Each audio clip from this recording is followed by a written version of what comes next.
I've been keeping my chickens locked up in their chicken run here for the past month. And here's why.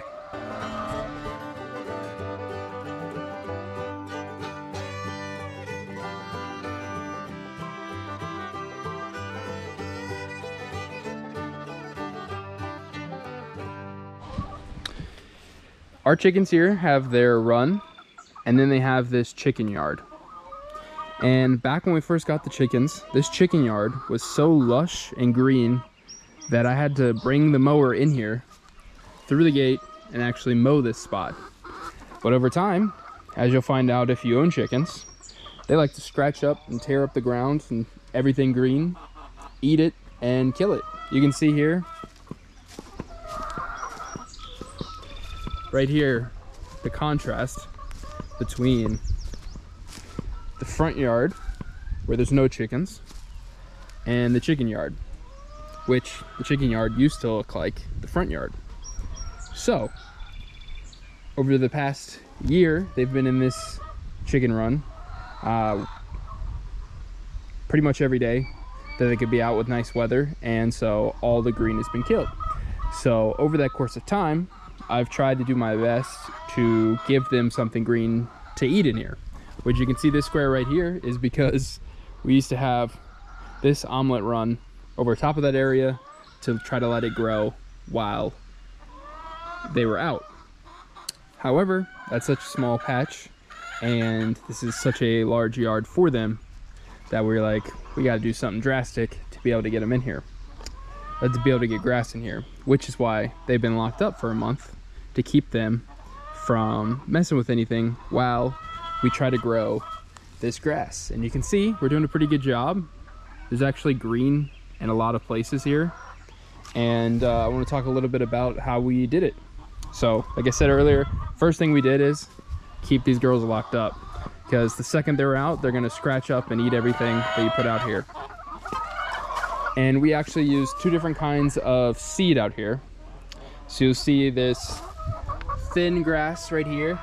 This is actual traditional grass seed, like we bought at we either got our Home Depot or Lowe's, and it's just normal grass seed like you would buy if you're going to seed your normal front lawn to make it look nicer or anything like that. So you can see we got a lot of this grass is actually sprouting up pretty nice, and it's nice and thin. And then to contrast that thin grass, we have nice thick wheatgrass right here. We actually got grains from Tractor Supply and sprouted that. And as you can see, this spot right here is doing wonderful. And you can kind of see here probably good. See how thin these strands of grass are compared to a thick strand like this. So with this one, we actually found out, because we planted the same grass in multiple different locations, like that patch over there, and some of these other places where it's not really growing. This patch has done the best, and I believe that's because I tried something a little bit different with it, and I put it inside of a Home Depot bucket with the lid on it, and filled it up with water and the seeds and let it ferment for about a week or so. And it really helped soften up the seeds so that when I put it out here, that they all started sprouting and growing really well, and it's super luscious and just keeps growing every day. This stuff actually sprouted before any of the other grass, so I think that's a good idea. If I was going to do it again, I would probably soak all the seeds like I did and plant the soaked seeds in a bunch of different locations, because I'm really happy with how this turned out, and it would be amazing if the entire yard looked like that. But this hill right here used to just be dirt, and now it's actually looking green, which is nice. We probably have about another week or two that we're gonna let this grow before we let them out, because we want the grass to be as established as possible and really hopefully green up everywhere out here so that there's a lot of varieties, because if there's just a couple patches, they're gonna run straight to it and tear that up. So the first tip would be leave them in there. Second one would be soak the seeds if you can. I think that really helped, and I think that's a good idea. The third one would be, you can see right here, we got the water line out, we got the water, we're in well water here, so it doesn't cost us anything to run water. However, you don't want to have to use water if you don't need to. So the third tip would be check your weather. And if you got a couple weeks span that it's going to rain, plant before then. So that way you don't have to take the time to come out here and water and set it up and move it around and get it going. And two, the water resources to water it if you don't need to.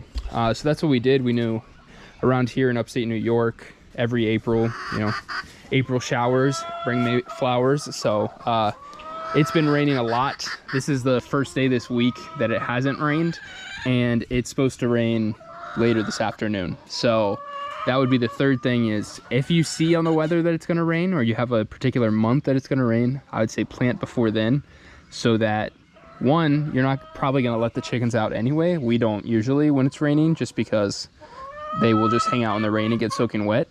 So you're not going to let them out anyway, so it's easier to keep them cooped up, and then it'll just naturally get wet and grow the nice grass for you. Because our front yard's growing crazy. That was all dead over winter, and now that it's warming up and raining, it's growing. All the stuff back here is growing, so definitely pick the right time of year. And then also a little like a 3B, I would say, if you're going to keep your chickens cooped up, it's probably a good idea to do it after a period of time where they're already kind of used to being cooped up. So like in the winter up here, it snows a lot, so these girls don't get out that often due to the snow, and so they're already used to being in here pretty much every day, and so it's not a big transition for them to have to be in here now while the grass is growing. They don't seem to mind it too much. And then tip 4, while you're doing this, you're going to keep your girls cooped up, and if they're used to having access to going outside, they're going to get bored easier compared to like if they were always in here and they never had access outside. But so since they're going to get bored, you want to make sure that you give them lots of different opportunities of different treats and things to do in here. So I'll show you a couple of the things that we do to make sure that they don't get bored. The first thing we do, and probably the most basic and easiest thing to do, is to have you some sort of treats that you can scatter across the ground. So whether that be mealworms, grubs, or scratch. It's a little warmer now, so we don't use too much scratch. But something that you can scatter across the ground,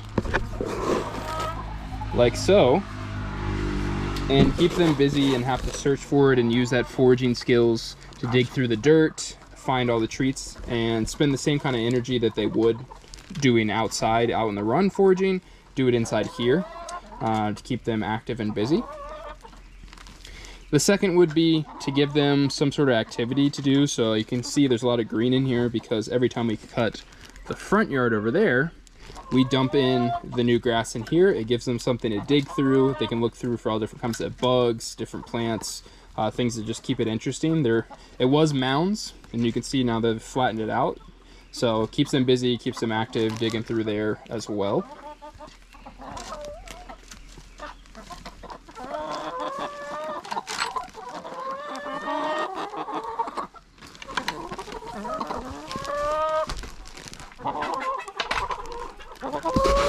Give these girls some fun stuff to dig through as well. You can see they come running for it.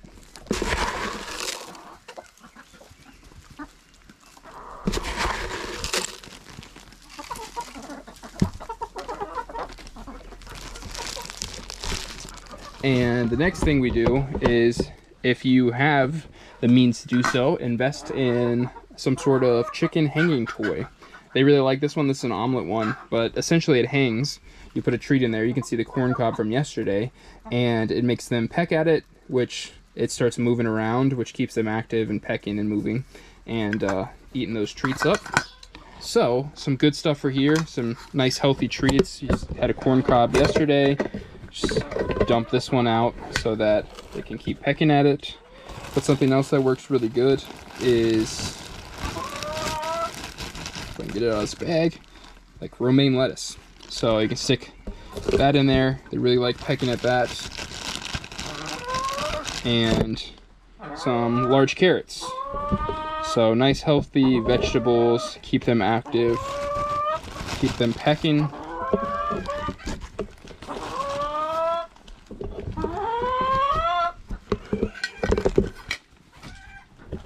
can see already coming over, investigating, eating that. And speaking of pecking, another thing we can do, you can see right there, is we get flock blocks. So it's essentially like all the treats that you would scatter across the ground inside of a cube that the chickens can peck at and spend their energy pecking, eating it. It gives them some treats. It's not a substitute for actual food, but it is just a treat. They have their food here, and they can just spend their time pecking at it, and it keeps them from pecking at each other, but still lets them get that natural instinct out to peck at it and spend time and energy getting those little pieces off that they want to eat. And you can see I've only had that out for like a week or so, and they've already made it not look like a cube anymore. So, and you can see how interested they are in this hanging treat, and really keeps them active, keeps them going, which is nice. And so the last thing we do, well, second to last thing, I would just say this is a permanent thing, but just to have different vertical spaces for them to jump on, play on, hang out on. Have them out here in this run and out in this one too, you can see. Just to keep them, give them something different to do, different heights to be at. Not only do we have the ground to scratch through, and we have this deep litter out here, which gives them something to dig down and dig down and dig down and keep really active. And then just different vertical spaces to hang out and hide and, you know, spend their time and not get bored and hang out in one place too long. And then the last thing we do is this garden box here, which you can see we're growing grass in here as well. And the way this works is the grass grows up, and when it's tall enough, it'll poke through this hardware cloth and the chickens can peck at it. And the reason that it's really nice is that they can only peck the tops, and they can't get at the roots and scratch it up like out in the yard. So the grass continues to grow, they peck off the tops, it continues to grow some more, and they're able to have a nice green snack that they have to forage for and peck for, but they're not able to disrupt it. And now I'll show you how we make sure that we water this every day. And let me get that set up. So one of our young girls inside, Figgy Pudding, she's had a little bit of trouble. You know, the best way to put it is she makes poops too big for her body. And so she strains every time she poops, so she has a little separate area inside. And every day we give her this mixture of electrolytes and probiotics to make sure she stays hydrated, stays lubricated as best as possible, and that her gut is activated and working properly. And so with that mixture, both the electrolytes and the probiotics, they recommend that you replace it, make it fresh every day. And the easiest way to do that is with the scoops that they provide, which makes a gallon. So this is containers a gallon. You can see she only uses about that much. So what I do is I use what's left over instead of wasting it to come out, and I pour it in this bowl for the big girls out here. And every day, like I said, I make it fresh. So any water that's left over in this bowl, I just go ahead and water the plants with out here, which makes sure that I'm watering them every day at least a little bit, depending on how much they drink. Because they have access to this is the electrolyte water, and then they have their actual water. So depending on how much they drink of which one, they're able to, or I'm able to water it either more or less, but it makes sure that I keep it watered, and that way I don't have to set up and drag out the hose every day and just be a hassle to water this garden box. And I want to make sure this grass grows, so it's the easiest way possible. It's multiple use. The chickens get water, anything that's left gets used by the grass, and then I'm already making this up every day for Figgy Pudding inside, so it's not any extra effort, and I just bring it out here, pour it. That way grass grows, everybody wins. So that's kind of the different things that I do. More bedding, more grass to dig through on the ground, more treats scattered around, treats that they can peck at, flock blocks, and then their garden box, so, and the roost. So all these different things together make it so that these girls that are normally used to going out in the yard right now don't get too bored and have things to do. And like I said, it's working really great. The grass is growing. It actually looks green even on camera, just panning that way, which is very nice because it's been over a year since we've seen it look even anywhere close to that. So really excited about that. And just a couple updates while we're in here. You can see everybody.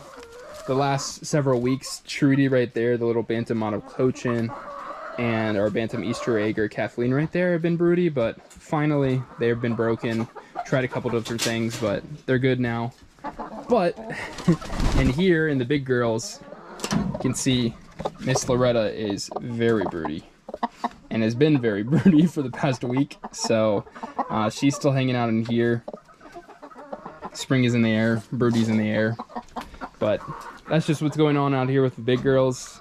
Got the grass growing. Hopefully in a couple weeks I can show you guys letting them out and seeing how much they enjoy it. But thanks for watching. If you have any suggestions or questions, comment them below. And hopefully this gives you some ideas. And until next time, stay perfect.